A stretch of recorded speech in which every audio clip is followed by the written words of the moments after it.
The Conway Regional Health System pregame show continues. I'm joined by the voices of the Wampus Cats, Levi Gilbert and Tim Roach. And tonight, back on the road, North Little Rock, a much shorter trip, which is nice. Let's talk about the Little Rock Southwest game. It was the conference opener for both teams, and the Wampus Cats got a victory. A coming out party of sorts for Tay Boogie Lockett that began. Actually, I was in the elevator when the opening kickoff touchdown was scored, so I completely missed it live. But man, it's an electrifying player. Yeah, I think he was deciding, Cam Blackman scored on the first offensive play back in, week 0 against Jonesboro. I think Tay was like, I'm really going to score on the first play of the game. And not only did he do that the first play with the kickoff return, but then he had a punt return as well, which we have been told has never happened in Conway history. 2 special teams touchdowns in the same game, let alone the same quarter. So, I don't care who you're playing. 34 points is a lot to score in a single quarter. I know, Southwest is who Southwest is right now, but it was an impressive effort, I think, because we talked about it in the pregame. Conway's had a history of playing down to competition at times, and they can't really afford to do that right now. They have to come out and play hard. And I mean, you hear Coach harp on that repeatedly, and I think that's right. And we saw him come out of the gates, just really playing hard, not playing down, and you saw that in the results in the first half, and then able to play a lot of kids over the course of the night, which is a real win for the program. I thought to Levi's point, they didn't play down, and that means that they were playing crisp with blocks. You still have to block the guy in front of you. You still have to do technically what you're supposed to do.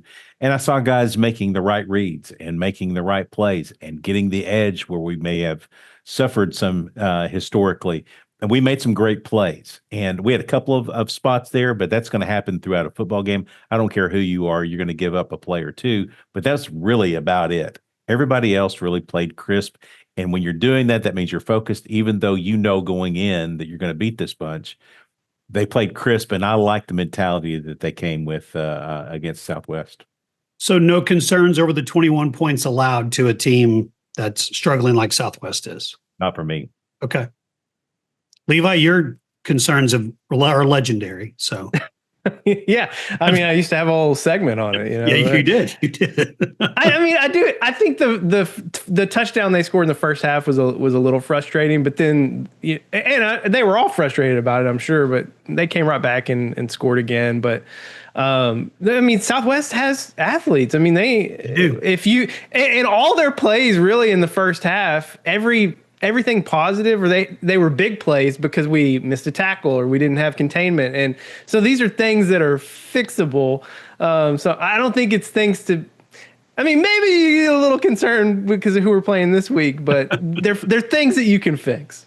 All right, well, let's pivot to this week. Let's talk about North Little Rock. Of course, there's a bowling on the sideline, and so that means a lot to Wampus Cat fans. And let's talk about Brad Bolding's Charging Wildcats. 1-3 on the season, 0-1 in conference play. Yeah, and if you look at the last 2 games, they're definitely starting to figure some things out. Hopefully, they haven't fully figured it out before tonight. The thing is, they have athletes to do some damage. If you've watched any of their first 4 games, they can put up some numbers at times in the running game in particular, which is concerning because our run defense has been spotty at times. It's certainly gotten better the last 2 weeks. You look at the effort against Marion, and then Southwest just didn't really have the athletes to run the ball well against us, but North Little Rock does. So I don't know what Tim's 3 things are tonight. I hadn't looked at them yet as of the time we're recording these, but I imagine stopping the run is going to be crucial. And then for the flip side, for us to have success, we've got to run the ball well, and that fits into our core strength right now. But it's going to be paramount. Really, it's running the ball on both sides of the ball. Can we stop the run, and can we run effectively? That's going to be the thing to watch here, especially in the first half. Can we run the ball well, and can we put them away early? That's where we want to be.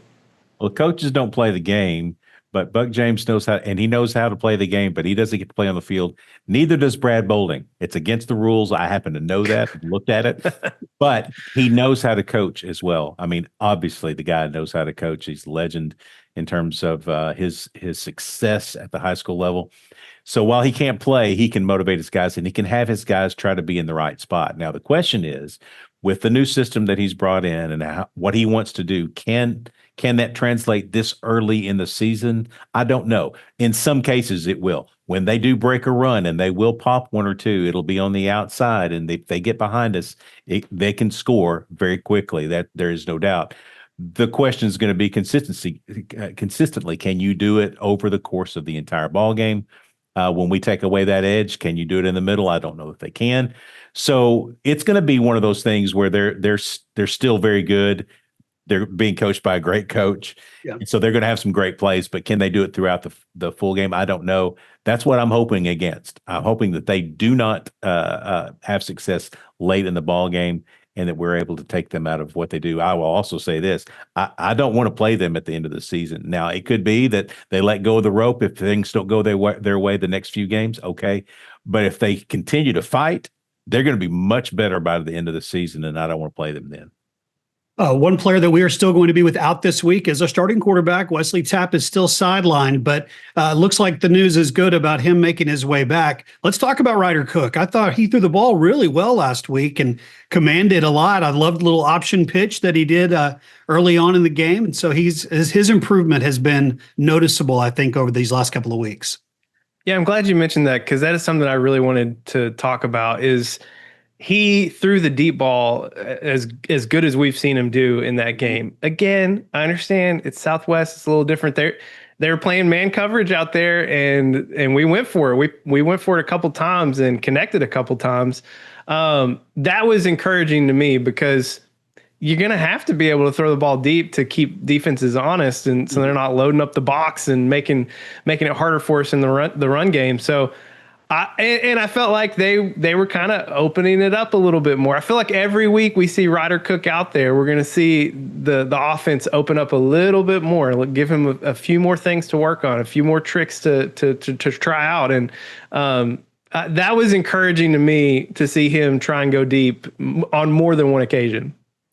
We've not used his legs yet, and I think that is on purpose, to be honest. So until we get another quarterback in the mix, we don't want to be so shallow that we don't have anything to lean on. But I do think it's there. We saw it a couple of times. I think he had a couple of rushes, maybe. I know he did against Marion once, and then I know for sure one time against Southwest, and had success. So the threat is there, and so that's the part of his game that he's really good at. So we've won 2 ball games. One where we know we knew we were going to win going in. The Marion game was way up in the air, and right. He did not go to his legs like in a panic moment. We didn't just say, "Okay, well, now we've got to do it." We stayed the course with him. I think he's such a good, knowledgeable kid. I think he gets the game. Yeah, he's younger than everybody out there mostly, and sometimes that's going to show. But with him, it doesn't bother him. It does not seem like the moment really bothers him, and so I think he continues to grow, and he knows that Wesley's coming. He's going to be, and so he's got a chance to prove himself. I think it's a good time to be on the Ryder Cup team. Oh, Ryder Cup. Okay, I don't mind. I've heard Ryder die. We lost the Ryder Cup, but yeah. I want to be on this Ryder Cup. Yeah. No, we definitely want to be on this side of it. Okay, 2 things I wanted to mention about this. Thing one is, you talked about the competition against Southwest.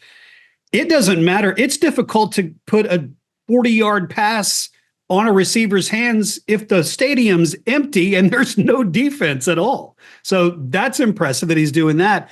And then the second thing is, I love the fact that Ryan Howard is going to be able to have this weapon later on when Wesley's back, and we're deep into the season, and it's Bryant week or it's playoff week, and roll Ryder Cook out there with some experience and a little different look. And we haven't even talked about the Wild Crow yet and the wrinkles that we're seeing there. So things are good right now. I really feel like, I hope you guys do as well. It feels like, talking to Coach the last 2 weeks, the vibes feel better for sure. So that's encouraging. Yeah, pretty quickly with him if it's not going.